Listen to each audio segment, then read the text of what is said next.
اعوذ باللہ من الشیطان الرجیم، بسم اللہ الرحمن الرحیم۔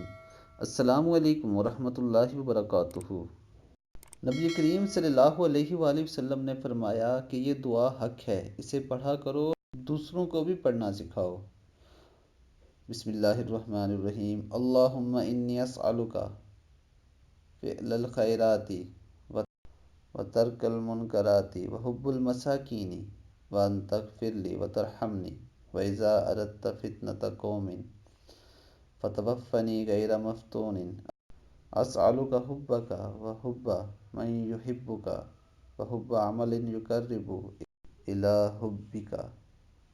ترجمہ: اے اللہ، میں تجھ سے بھلے کاموں کے کرنے اور منکرات سے بچنے کی توفیق طلب کرتا ہوں، اور مساکین سے محبت کرنا چاہتا ہوں، اور چاہتا ہوں کہ تو مجھے معاف کر دے اور مجھ پر رحم فرما۔